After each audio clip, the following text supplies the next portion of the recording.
আমরা যখন গর্ব করে বলি যে এই দেশ 91% মুসলমানের দেশ, তখন খুব স্বাভাবিকভাবেই এই যে আমি কথাগুলো বললাম, ইসলামের এই পরিচয়গুলো, এগুলো আমাদের পাঠ্যপুস্তকে তো থাকার কথা, তাই না? অবশ্যই, কারণ যেহেতু আপনি এই দেশের মানুষকে শিখাতে চাচ্ছেন, তাই এই দেশের বেশিরভাগ মানুষের মূল্যবোধের প্রতিনিধিত্ব করে এমন শিক্ষাত বইয়ের মধ্যে থাকা দরকার। আপনারা যে ইতিহাস নিয়ে এসেছেন সেটি কোনো বলিউড সিনেমার বিকৃত কাহিনী হতে পারে, সেটি বাংলার মুসলমানের ইতিহাস হতে পারে না।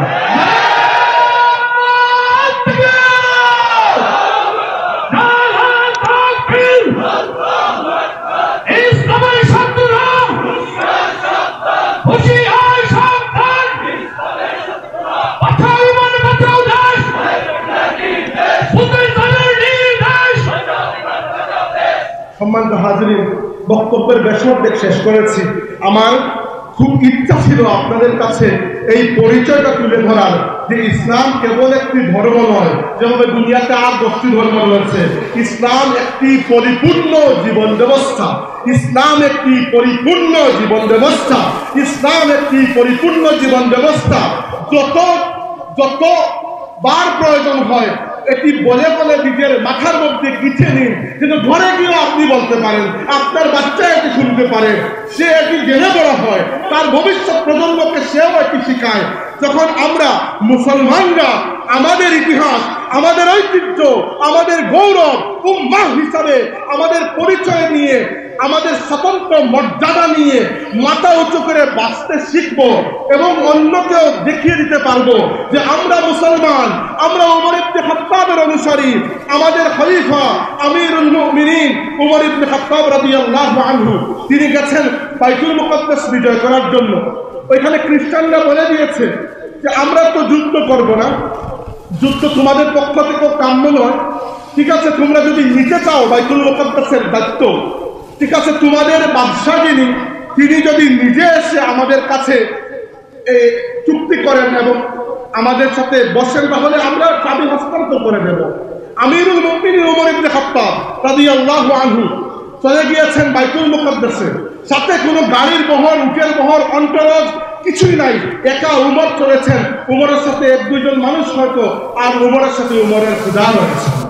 উমর ইবনে খাত্তাব যখন গিয়ে পৌঁছেছেন, মুসলিম সেনাবাহিনীর প্রধান আবু উবাইদা ইবনুল জাররাহ রাদিয়াল্লাহু আনহু দৌড়ে এসে দেখলেন যে তিনটি মহাদেশে যার আঙ্গুলির ইশারায় শাসন কার্য পরিচালিত হয়, সেই উমর খলিফার বেশে নয়, রাষ্ট্রপতির বেশে নয়, একজন দরবেশ আল্লাহওয়ালার বেশে দাঁড়িয়ে আছে। আবু উবাইদা রাদিয়াল্লাহু আনহু বলেন, আমিরুল মুমিনিন, ড্রেসটা যদি একটু চেঞ্জ করতেন ভালো হতো, কারণ আমরা এখানে রাষ্ট্রীয় সফরে বাইতুল মুকাদ্দাস নিতে যাচ্ছি, খ্রিস্টানরা স্যুট কুট টাই করে থাকবে, আপনি যদি দরবেশের বেশে থাকেন তাহলে কেমন দেখায়।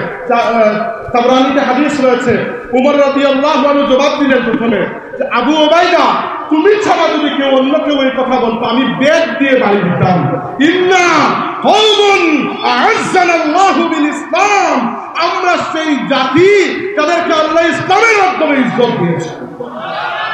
আমাদের গর্ব কোন দেশ, ভাষা, বর্ণ, রং, জাতি, জাতীয়তা দিয়ে নয়, আমাদের গর্ব এই দিয়ে যে আল্লাহ আমাদেরকে রূহ জগতে থাকার সময় মুহাম্মদুর রাসূলুল্লাহর উম্মত হওয়ার জন্য নিজে বাছাই করে নিয়েছে। আমরা দুনিয়াতে এসেছি, আমরা এত মর্যাদাবান, দুনিয়াতে আসার আগে আল্লাহ আমাদের জন্য মঞ্চ রেডি করে রেখেছেন। আল্লাহ আমাদের বাবা ইব্রাহিমকে দিয়ে মক্কা ভূমিকে আবাদ করিয়েছেন, আল্লাহ ইসমাঈলকে দিয়ে জমজমের পানির নহর বহিয়েছেন, আল্লাহ ইব্রাহিম এবং ইসমাঈলকে দিয়ে আমাদের জন্য কাবা ঘর প্রস্তুত করেছেন। আল্লাহ রাব্বুল আলামিন ইব্রাহিমের দুয়ার বরকতে আমাদের নবী সাল্লাল্লাহু আলাইহি ওয়াসাল্লামকে এই ইব্রাহিমের আওলাদদের মধ্যে রেখেছেন। আমরা দুনিয়াতে এসেছি পরে, কিন্তু আমাদের বাবা ইব্রাহিম এর আগে, আমরা দুনিয়াতে আগমনের আগেই আমাদের নাম মুসলমান বলে রেখে দিয়েছেন। আমরা কারোর সামনে মাথা নত করার মতো জাতি নই। অনেক গর্ব করেছি নিজের ছোট্ট পরিচয় নিয়ে, কেউ দলীয় পরিচয়, কেউ জাতের পরিচয়, কেউ জাতীয়তার পরিচয়, কেউ ভাষার পরিচয়, কেউ রঙের পরিচয়, কেউ আবার ইলমের পরিচয়, এই হ্যান অনেক গর্ব করেছে। এইসব গর্বের দিন শেষ। এখন আমরা উমর ইবনে খাত্তাবের আদর্শে ফিরে যাব এবং আমরা দুনিয়াবাসীকে দেখিয়ে দেব যে আমাদের আদর্শ ইসলাম এবং আমরা গর্বিত যে আমরা মুসলমান। কারো সামনে আমরা মাথা নত করি না। সম্মানিত হাজিরিন, আমার মাঝে মধ্যে আমার যখন থেকে দেখেছি এই বইগুলো, আমার প্রায় সময় ইচ্ছা জাগে যে এদেরকে জিজ্ঞেস করি যে আপনারা কি সত্যি পড়ালেখা করে ইতিহাস লিখেছেন? কারণ ইতিহাসে যা আছে, যা ছিল, আমরা গত বছর পর্যন্ত যা পড়ে এসেছিলাম, হঠাৎ করে ইতিহাস পরিবর্তন হয়ে গেছে। এখন আমাকে বলুন, ইতিহাস তো বর্তমানের বিষয় নয়, ইতিহাস তো অতীতের বিষয়। এবার অতীতের বিষয় তো আর পরিবর্তন করা যায় না। কিন্তু আমি আশ্চর্য হলাম, মনে হয় একদল বাপে খেদানো, মায়ের তাড়ানো, গাঁজাখুর মানুষ গাঁজার নেশায় মত্ত হয়ে আমাদের পরবর্তী প্রজন্মের ভবিষ্যৎকে নষ্ট করার পায়তারা লিপ্ত হয়েছে।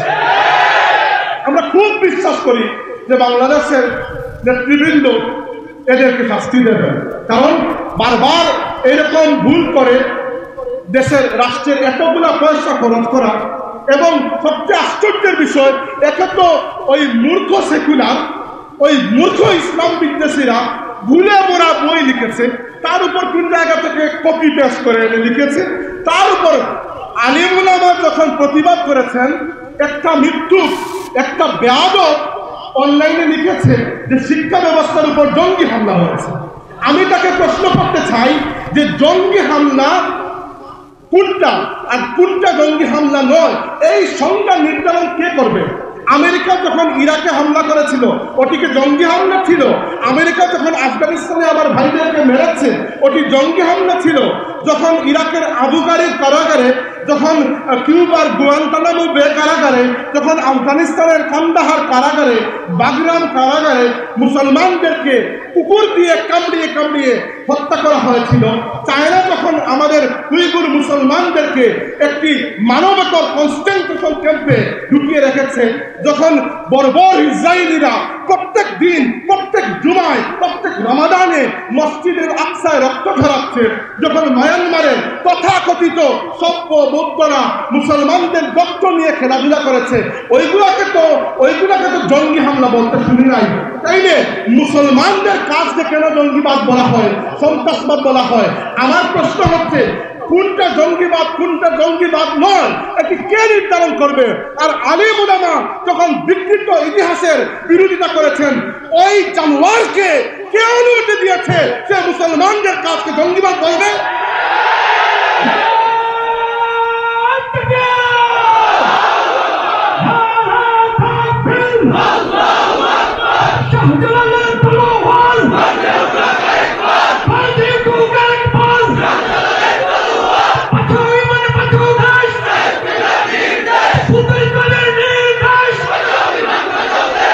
মুসলমানদের ইতিহাস যদি জানতে চান, তাহলে ফেসবুক, হোয়াটসঅ্যাপ 2 দিন বন্ধ রেখে একটি ইতিহাসের বই পড়ে দিন, তাহলে জেনে নেবেন বখতিয়ার খিলজি কে ছিলেন, তাহলে জেনে নিতে পারবেন সুলতান মোহাম্মদ গৌরী কে ছিলেন, জেনে নিতে পারবেন সুলতান মাহমুদ গজনবী কে ছিলেন, জেনে নিতে পারবেন সুলতান সিলহেট শাহজালাল কে ছিলেন। আমরা তো আমাদের ইতিহাস বলতে গেলে রাত হয়ে যাবে, ইতিহাস শেষ হবে না। ইকবালকে জিজ্ঞাসা করুন, আল্লামা ইকবালকে, তিনি আমাদের ইতিহাস, আমাদেরকে নয়, তিনি আল্লাহর সামনে দাঁড়িয়ে আমাদের ইতিহাস বলেছেন दी अजाने कभी यूरोप की कलीसाओं में, कभी अफ्रीका के तपते हुए सहराओं में, हम जो जीते थे तो जंगों की मुसीबत के लिए और मरते थे तेरे नाम की आजमत के लिए, तुझसे सरकश हुआ कोई तो बिगड़ जाते थे, तेज क्या चीज हम तूप से लड़ जाते थे। ইকবাল বলেছেন, ইকবাল আমাদের ইতিহাস বলেছেন যে আল্লাহ, আমরা দুনিয়াতে বাঁচতাম এই আশা নিয়ে যেন তোমার বিরুদ্ধে যে কথা বলে তার গর্দান উড়িয়ে দিতে পারে। আমরা মরতাম জন্য যে আমাদের মরা লাশের উপর তোমার ইসলামের বিজয় পতাকা উড্ডীন হবে। আমাদের ইতিহাস যদি জানতে চান, তাহলে আমাদেরকে জিজ্ঞেস করুন, শাহজালালের তলোয়ার আমরা কুশবদ্ধ করে রেখেছি ঠিক আছে, কিন্তু আল্লাহর ইজ্জতের কসম ওই তরবারিতে জং ধরে নাই। আরে আমরাই তো শাহজালালের উত্তরসূরি, আমরা তো আমরা তো সৈয়দ আহমদের উত্তরসূরি, বালাকুটের রক্তের ফুটা থেকে আমাদের জন্ম হয়েছে।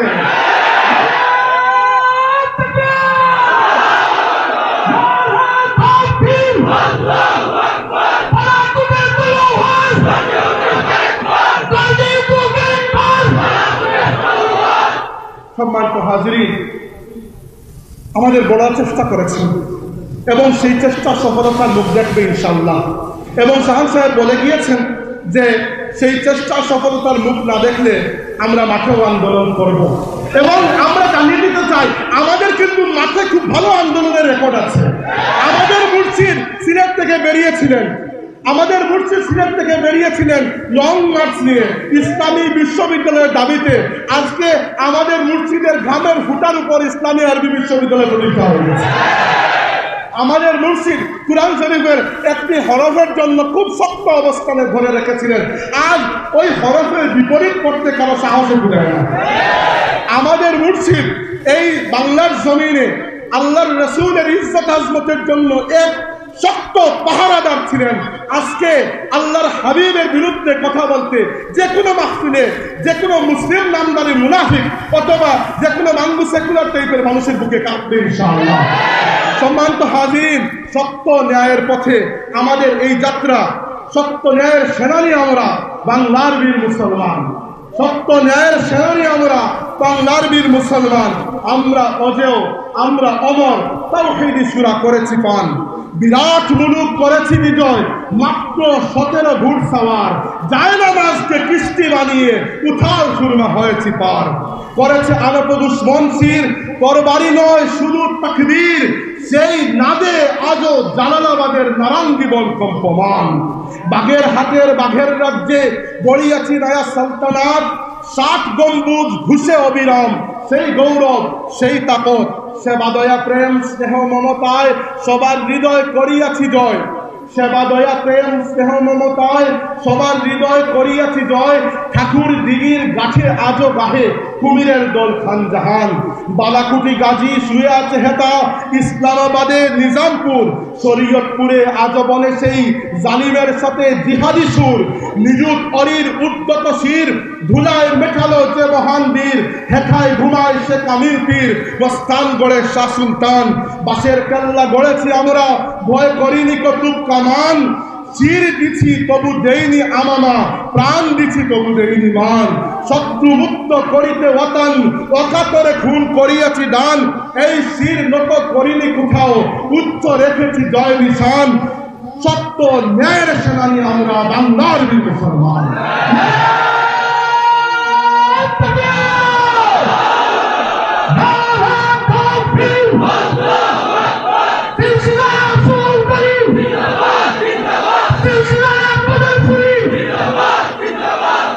সম্মানিত হাজিরিন, একেবারে শেষ পর্যায়ে আমি বললাম আমাদের গৌরবোজ্জ্বল ইতিহাসের সামান্য একটু। আমি বললাম দিন কি এবং দিনের পরিচয়। আমি বললাম ইসলাম অন্যান্য ধর্মের মতো একটি ধর্ম নয়। ইসলাম একটি পরিপূর্ণ এবং আল্লাহর মনোনীত একমাত্র জীবন ব্যবস্থা। আমি বললাম এই উম্মতের ইতিহাস গৌরবের ইতিহাস।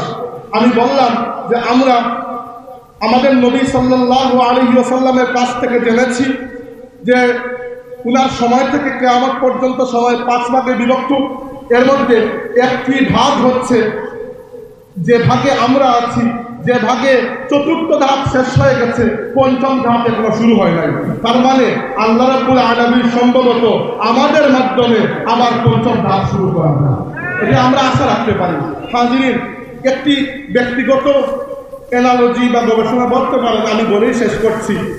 রাসূল আকরাম সাল্লাল্লাহু আলাইহি ওয়াসাল্লামের হাদিস রয়েছে, ইন্নাল্লাহা ইয়াবআসু লিহাযিহিল উম্মতি আলা রাসি কুল্লি মিআতি সানাতিন মান ইউজাদ্দিদু লাহা দীনাহা। আল্লাহ রাব্বুল আলামিন প্রত্যেক 100 বছর পরে পরে এই দুনিয়াতে কিছু মুজাদ্দিদকে পাঠান, যারা এসে গত 100 বছরে ইসলামের নামে যত কুসংস্কার, যত অপসংস্কৃতি এবং ইসলামের মধ্যে যে বাতিলগুলো যা ঢুকিয়ে ছিল সব কিছু পরিষ্কার করে ইসলামকে আবার নতুন করে সংস্কার এবং নবায়ন করেন। আমরা যদি দেখি ইতিহাসের দিকে তাকিয়ে, তাহলে দেখতে পাই যে রাসূলুল্লাহ সাল্লাল্লাহু আলাইহি ওয়াসাল্লামের ইন্তেকালের পর থেকে পরবর্তী প্রায় 1000 বছর যত মুজাদ্দিদ এসেছেন, উম্মত যাদেরকে মুজাদ্দিদ বলেছে, সবাই আরবের জমিনে এসেছেন, আমাদের এই উপমহাদেশের জমিনে কেউই আসেন নাই। কিন্তু যখনই 1000 বছর সমাপ্ত হলো, আল্লাহ রাব্বুল আলামিনের ইচ্ছা, এটি আল্লাহর একান্ত ইচ্ছা, আল্লাহ আমাদেরকে মর্যাদা দেবেন। আল্লাহ পাক মুজাদ্দিদদের সিলসিলাকে আরব থেকে নিয়ে এসে ভারতীয় উপমহাদেশের জমিনে দিয়ে দিলেন। আপনি যদি দেখেন হিজরি 1100 শতাব্দীর মুজাদ্দিদ আল-ফিসানি রাহমাতুল্লাহি আলাইহি, শেখ আহমদ সিরহিন্দি, তৎকালীন যুগে সম্রাট আকবর এবং সম্রাট জাহাঙ্গীরের মাধ্যমে ইসলামকে নিশ্চিহ্ন করে দেওয়ার জন্য সব ধর্মকে একত্রিত করে দ্বীনে ইলাহি নামক একটি বন্ড ধর্ম প্রতিষ্ঠা করা হয়েছিল। আলিম উলামা অনেক প্রতিবাদ করেছেন, এরপরে আর বসে গেছেন, করতে পারেন নাই, কেউ জেলে বন্দী হয়ে গেছেন, কেউ চুপ করে গেছেন। কিন্তু মুজাদ্দিদ আল-ফিসানি চুপ করেন নাই। আল্লাহর এক বান্দার কারণে পৃথিবী থেকে দ্বীনে ইলাহির নামগুলো মুছে গেছে। এর 100 বছর পরে যদি আপনি দেখেন, তাহলে আমরা পাই ইমামুল হিন্দ শাহ ওলিউল্লাহ মুহাদ্দিস দেহলভী এবং তার পুত্রগণ শাহ আব্দুল আজিজ দেহলভী সহ অন্যান্যরা, যারা ভারতীয় উপমহাদেশের মানুষকে আল্লাহর নবীর সনদের সাথে জুড়ে দিয়েছেন। এর 100 বছর পরে যদি আমরা পাই ভারতীয় উপমহাদেশে ইসলাম এবং মুসলমানের অস্তিত্ব রক্ষা এবং আল্লাহর জমিনে আল্লাহর দ্বীন কায়েম করার উদ্দেশ্যে ব্রিটিশ বেনিয়া নির্যাতনকারী শিখ সম্প্রদায় এবং ইসলাম বিদ্বেষী মারাঠা সম্প্রদায়ের ত্রিমুখী শক্তির সামনে ইসলামের বিজয় পতাকা নিয়ে বালাকুটের জমিনে দাঁড়িয়েছিলেন মুর্শিদুল মুর্শিদিন সৈয়দ আহমদ বেরেলভী রাহমাতুল্লাহি আলাইহি। তিনি বালাকুটের জমিনে শাহাদাত বরণ করেছেন, কিন্তু পরাজিত হন নাই। কেন পরাজিত হন নাই? কারণ সৈয়দ আহমদ বেরেলভী রাহমাতুল্লাহি আলাইহি শহীদ হয়েছেন, ঠিক আছে, কিন্তু এর পরবর্তী থেকে আজ পর্যন্ত এবং কিয়ামতের আগ পর্যন্ত এই ভারতীয় উপমহাদেশে ইসলামের উপর যত আঘাত আসবে আর মুসলমানরা যত প্রতিবাদ করবে, যত ইসলামী আন্দোলন হয়েছিল, হচ্ছে আর হবে, প্রত্যেকটি আন্দোলনের রূপরেখা আমাদেরকে দিয়ে গেছেন সৈয়দ আহমদ বেরেলভী রাহমাতুল্লাহি আলাইহি।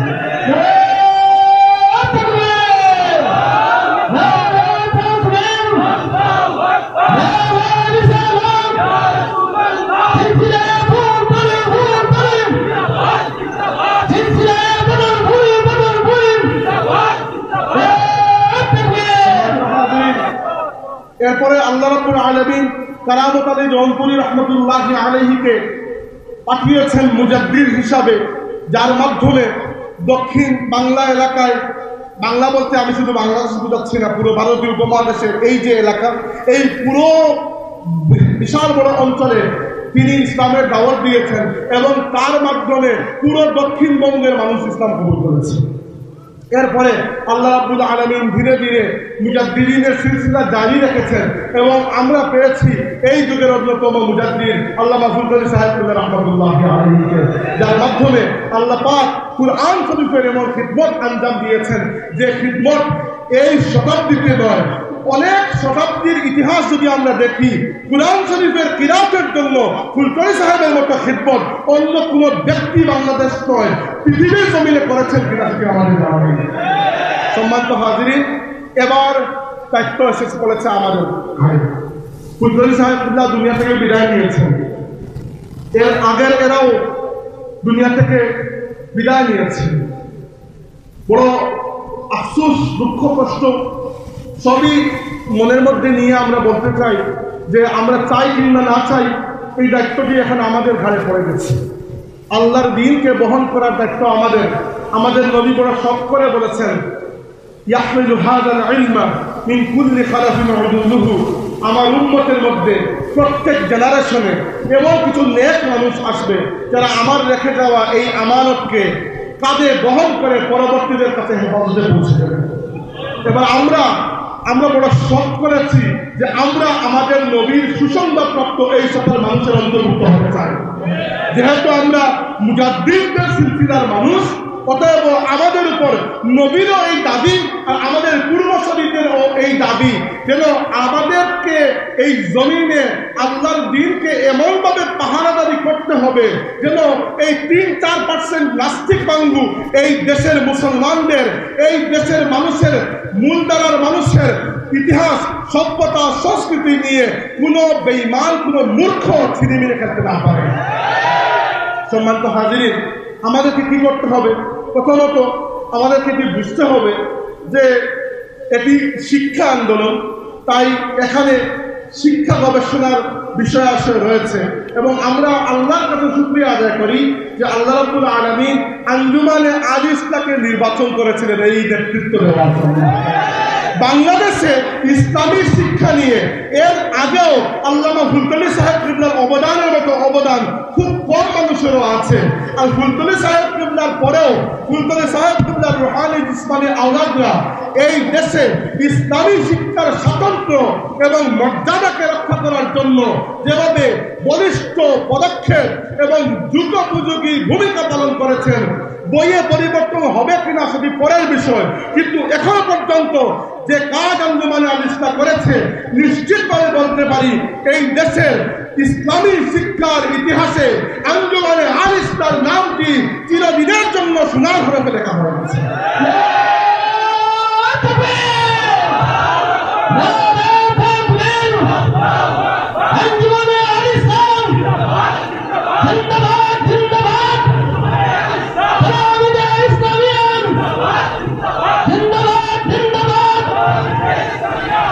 সম্মানিত হাজিরিন, কিন্তু এখনকার পরিস্থিতি জটিল।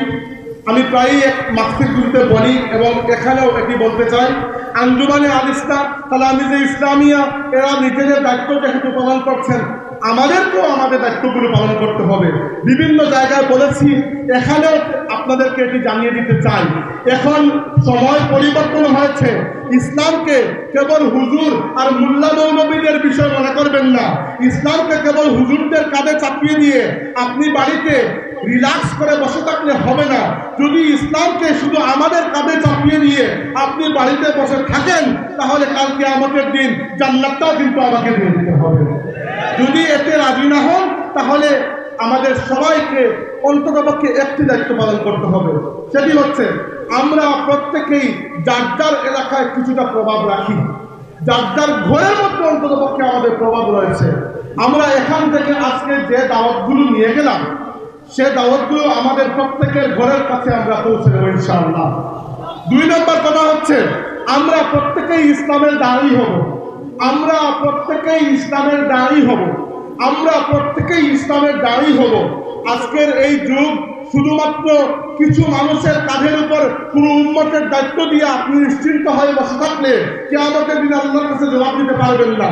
প্রত্যেকটি মানুষকে যার যার সামর্থ্য অনুযায়ী ইসলামের দাওয়াত অন্যের কাছে পৌঁছে দিতে হবে। ফুলতলী সাহেব রহমতুল্লাহ আলাইহি আমাদেরকে এজন্য রেখে যান নাই যে আমরা উনার নামে স্লোগান দিব, আমাদেরকে তিনি আমাদের নবীর কর্মী বানিয়ে রেখে গেছেন। অতএব আমরা এই দায়িত্ব পালন করব। এই দায়িত্ব পালনের জন্য আমাদের কয়েকটা পদক্ষেপ। প্রথমটা হচ্ছে আমরা যারা মসজিদের দায়িত্বে আছি তারা ওই মিম্বরগুলোর আমানত রক্ষা করব। এখন আর এই সময় নয় যে ইমাম সাহেব মিম্বরে বসে ইচ্ছা মতো গল্প করলেন আর সময় কাটিয়ে দিলেন। এই খারাপ অভ্যাস আমাদের দেশের অনেক মানুষের আছে, আমি দেখেছি, এজন্য বলছি, হয়তো অনেকেই মন খারাপ করবেন। মিম্বরগুলোকে কাজে লাগান। এই মিম্বর প্রত্যেক সপ্তাহে আপনার সামনে উজু করে, গোসল করে, আতর লাগিয়ে, পরিষ্কার পাঞ্জাবি পরে চলে আসা একদল খুবই ফিটফাট মুসল্লিকে সামনে বসিয়ে দিচ্ছে। এদেরকে সামনে বসিয়েও যদি আপনি এদের কাছে দিনের দাওয়াত পৌঁছাতে না পারেন, তাহলে এই মিম্বর আপনার জন্য না, আপনি ছেড়ে অন্য কোথাও চলে যান। 2 নম্বর, ওয়াজের মাহফিল। ওয়াজের মাহফিল হচ্ছে আমাদের দেশের সাধারণ মানুষের কাছে ইসলামের বার্তা পৌঁছানোর একমাত্র ওসিলা, আর কোনো ওসিলাই নাই। এই ওয়াজের মাহফিলগুলোকে বন্ধদের হাতে তুলে দেবেন না, এগুলোর পবিত্রতা রক্ষা করতে হবে, এগুলো আমাদের আমানত। ফুলতলী সাহেব রহমতুল্লাহ আলাইহি লেখাপড়া শেষ করে এসে কিভাবে এই আলালপুরের মাহফিলের সূচনা করেছিলেন তার মুর্শিদের ইসালে সওয়াব মাহফিল করার উদ্দেশ্যে, সেটির ইতিহাস আপনি বড়দের কাছ থেকে জেনে নেবেন। এই কষ্ট, এই পরিশ্রমগুলো আমাদের হাতে এসে যেন বিফলে না যায়, আমাদের মাহফিলগুলো যেন হয় আল্লাহর দিনের এক একটি বাতিঘর। আমরা রাজি আছি কিনা? 3 নম্বর, আমরা যারা মাদ্রাসার খিদমতে আছি, মাদ্রাসার যে কারিকুলাম এখন চলছে, আমরা খুবই আশা করি সেটি পরিবর্তন করা হবে। যদি না পরিবর্তন করা হয়, তবুও আপনার উপর এই দায়িত্বটুকু পড়ে যায় যে বাংলাদেশের কিছু বাপে খাটানো, মায়ে টানানো এই গাঁজাখুর মানুষ শিক্ষা ব্যবস্থার ভেতরে ঢুকে আমাদের পরবর্তী প্রজন্মের ব্রেইন ওয়াশ করার যে প্রচেষ্টা করছে, মাদ্রাসার শিক্ষকদের আন্তরিকতার কাছে তাদের এই পায়তারা যেন নস্যাৎ হয় না। আপনারা আগে আমি শুনেছি শিক্ষকদের ক্লাস নিতে হতো সপ্তাহে 6 দিন, এখন নিতে হয় 5 দিন, সময় কিছু বের হয়েছে। আপনারা এই সময়গুলোকে একটু কাজে লাগিয়ে, আমি বলছি না প্রাইভেট ক্লাসেই যখন আপনি পড়ান এই বিষয়গুলা, তাকে বুঝিয়ে দেবেন যে আমরা বানরের বংশধর নই, আল্লাহ আমাদেরকে বড় আদর করে আদরের বংশধর বানিয়েছেন। আপনি শিখিয়ে দিবেন যে নারী পুরুষের মর্যাদাকে আল্লাহ আলাদা করেছেন, দায়িত্বকে আলাদা করেছেন, কর্মক্ষেত্রকে আলাদা করেছেন।